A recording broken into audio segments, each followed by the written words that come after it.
Hello friends, આજે આપણે બનાવીશું રેસ્ટોરન્ટ સ્ટાઇલ પનીર લવાબદારની રેસીપી। તો આ સબ્જી એકદમ રીચ અને એની ગ્રેવી એકદમ ક્રીમી બનીને રેડી થઈ જાય છે।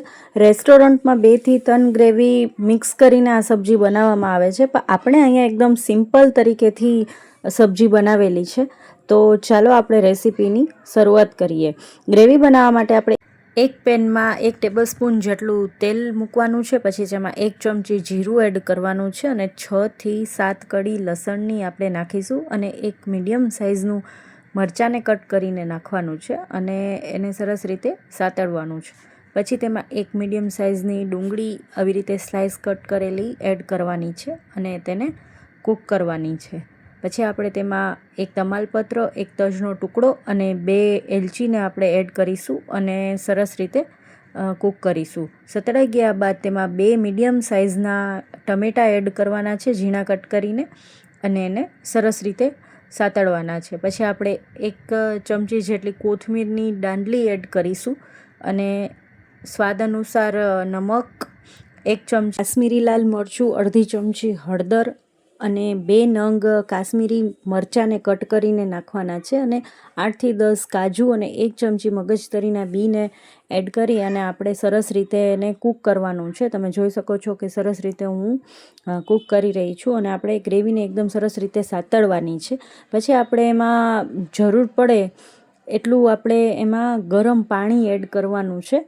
તો આપણે થોડુંક અડધો કપ જેટલું આપણે ગરમ પાણી તેમાં એડ કરવાનું છે અને ગ્રેવીને એકદમ સરસ રીતે આપણે કૂક કરવાનું છે। તો આપણું એકદમ સરસ કૂક થઈ ગઈ છે। પછી આપણે એમાં તમાલપત્ર અને તજનો ટુકડોને હટાવી દેવાના છે અને આ મિશ્રણને આપણે ઠંડુ કરવા દેવાનું છે અને મિક્સચરમાં આપણે એને ક્રશ કરી લેવાનું છે। પનીરને સોટે કરવા માટે આપણે 1 ટેબલસ્પૂન જેટલું ઓઇલ લેવાનું છે। પછી આપણે એમાં પનીરને એડ કરવાના છે। અડધી ચમચી હળદર, 1 ચમચી કાશ્મીરી લાલ મરચું અને સ્વાદ પ્રમાણે મીઠું નાખી અને આપણે સરસ રીતે પનીરને સોટે કરવાનું છે। તો આપણું પનીર સોટે થઈને રેડી છે। હવે આપણે સબ્જી બનાવવા માટે આપણે 1 ટેબલસ્પૂન જેટલું ઓઇલ લેવાનું છે। પછી આપણે એમાં અડધી ચમચી જેટલું જીરું એડ કરીશું અને એક નાનકડુંક મરચાંને કટ કરીને એડ કરવાનું છે અને એક મીડિયમ સાઇઝની ડુંગળી ઝીણી સમારેલી તેમાં એડ કરવાની છે અને સરસ રીતે એને સાતળવાની છે। આપણે ડુંગળીને એકદમ સરસ રીતે સાતળવાની છે। એકદમ સરસ સતળાઈ ગયા બાદ આપણે તેમાં 1 ચમચી જેટલી લસણ અને આદુની પેસ્ટ એડ કરીશું। પછી તેને સરસ રીતે સાતળવાની છે। પછી તેમાં અડધી ચમચી હળદર, 1 મોટી ચમચી કાશ્મીરી મરચું, 1 ચમચી ધાણા જીરું નાખીને કૂક કરવાનું છે અને થોડુંક ગરમ પાણી એડ કરવાનું છે। પછી આપણે 1 નંગ મીડિયમ ટમેટું નાખી અને જરૂર પ્રમાણે નમક નાખી અને સરસ રીતે સાતળવાનું છે। આપણે 2 ટેબલસ્પૂન જેટલો કેપ્સિકમ એમાં એડ કરીશું, ઝીણા સમારેલા, અને સરસ રીતે આપણે એને કૂક કરીશું। પછી આપણે બનાવેલી ગ્રેવીને આવી રીતે ગાળીને એડ કરવાની છે અને ગ્રેવીને સરસ રીતે કૂક કરવાની છે। 5 થી 10 મિનિટ જેટલી આપણે ગ્રેવીને કૂક કરીશું અને સ્વાદ પ્રમાણે આપણે એમાં નમક એડ કરીશું અને અડધી ચમચી જેટલી ખાંડ એડ કરવાની છે બેલેન્સ માટે। પછી બનાવેલું પનીરને એમાં એડ કરવાનું છે અને આપણે 2 મોટી ચમચી જેટલી મલાઈ એડ કરવાની છે ઘરની બનાવેલી, અને એમાં 1 ટેબલસ્પૂન જેટલું બટર એડ કરવાનું છે અને કસૂરી મેથી આવી રીતે હાથેથી ક્રશ કરીને 1 ચમચી જેટલી એડ કરવાની છે।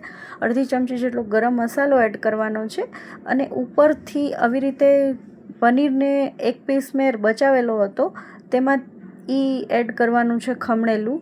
તો સરસ આપણું એકદમ ક્રીમી જેવું સબ્જી રેડી થઈ ગઈ છે।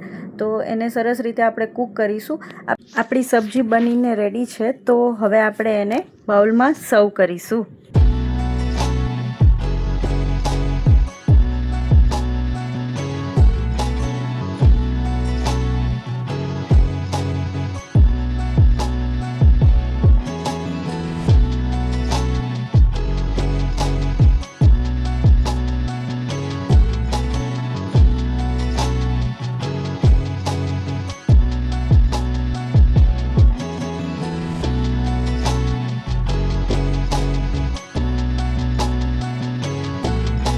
રેસીપી પસંદ આવી હોય તો સ્વાદ વિથ કાજલને લાઇક, શેર અને ફોલો કરવાનું ભૂલતા નહીં। બાય બાય ફ્રેન્ડ, ફરી મળીએ એક નવી રેસીપી સાથે।